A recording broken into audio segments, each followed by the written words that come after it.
வணக்கம்.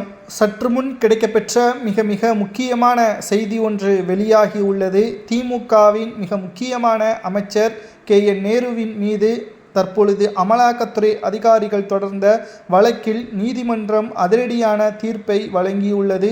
உடனடியாக வழக்கு பதிவு செய்து கைது நடவடிக்கை மேற்கொள்ள வேண்டும். அதுவும் குறுகிய காலத்தில் தமிழக காவல்துறை அதிகாரிகள் இதை மேற்கொள்ள வேண்டும். சட்டசபை தேர்தல் நடைபெறுவதற்கு இன்னும் 50 நாட்கள் மட்டும்தான் உள்ளது. நாம் ஏற்கனவே கூறியிருந்தோம், தேர்தல் நெருங்கும் பொழுது பாஜக அமலாக்கத்துறையை வைத்து திமுகவிற்கு கடுமையான நெருக்கடியை கொடுக்கும். அதன் மூலம் எதிர்க்கட்சிகள் திமுகவின் உண்மையான முகத்தை மக்களிடம் எடுத்து கூறுவார்கள்.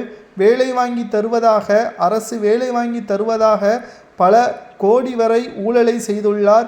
ஒரு போஸ்டிங்கிற்கு சுமார் 30 லட்சம் வரை லஞ்சமாக பெற்றுள்ளார். தற்பொழுது வரை வேலை வாங்கி தருவதாக கூறி சுமார் 1000 கோடி வரைக்கும் லஞ்சம் வாங்கியதாக KN நேரு மீது தமிழக லஞ்ச ஒழிப்பு போலீசார் உடனடியாக வழக்கு பதிவு செய்ய சென்னை உயர்நீதிமன்றம் உத்தரவை ஆதாரத்துடன் பிறப்பித்துள்ளது. விசாரணையை தீவிரப்படுத்தும் பட்சத்தில் இவர் நிச்சயம் பல்வேறு வாக்குமூலங்களை கொடுப்பார். அதில் யாருக்கெல்லாம் இதில் தொடர்பு இருக்கிறது, மேலும் இந்த விசாரணையின் பொழுது நிச்சயமாக திராவிட முன்னேற்றக் கழகத்தின் பெரும் புள்ளிகள் இதில் இடம்பெறுவார்கள். அது மட்டுமல்ல, சட்டசபை தேர்தல் நெருங்கிவிட்டது. இதனால் எப்படி டெல்லியில் அரவிந்த் கெஜ்ரிவால் அவர்கள் சிறைக்கு சென்றாரோ அதேபோல் தமிழகத்தில் பல அமைச்சர்கள் சிறைக்கு செல்வார்கள். தேர்தல் நேரத்தில் இதனால் திமுகவின் ஆட்சி இழக்க நேரிடும். திமுகவின் உண்மை முகம் என்னவென்று மக்கள் நன்றாகவே புரிந்து கொள்வார்கள். திராவிட முன்னேற்றக் கழகத்தில் இருக்கக்கூடிய அமைச்சர்கள் மட்டும்தான் கடந்த 5 ஆண்டுகளில் செல்வ செழிப்பு மிக்க குடும்பங்களாக மாறியுள்ளனர். ஆனால் தமிழக மக்களின் வாழ்வாதாரம் இன்னமும் கேள்விக்குறியாகத்தான் இருக்கிறது.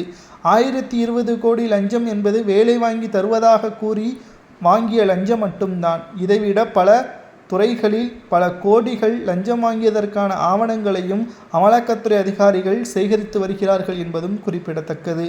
இது KN நேரு அவர்களோடும் நின்றுவிடுமா என்று கேட்டால் நிச்சயமாக கிடையாது. KN நேரு அவர்களை தொடர்ந்து பொன்முடி, செந்தில் பாலாஜி இவர்களிடமும் விசாரணையை நடத்த நீதிமன்றத்தை அமலாக்கத்துறை நாடியுள்ளது. முதலில் KN நேரு அவர்களிடம் கைது நடவடிக்கை மேற்கொண்டு அதனைத் தொடர்ந்து செந்தில் பாலாஜியையும் அமலாக்கத்துறையும் கைது நடவடிக்கை மேற்கொள்ளக்கூடிய ஒரு சூழலை உருவாக்கக்கூடிய வகையில் அமலாக்கத்துறை அதிகாரிகள் ஏற்பாடுகளை செய்துள்ளது. KN நேரு அவர்கள் குற்றவாளி என்று நீதிமன்றத்தில் மீண்டும் நிரூபிக்கப்பட்டால் என்ன தண்டனை கொடுக்கப்படலாம் என்பதை கமெண்டில் கூறுங்கள்.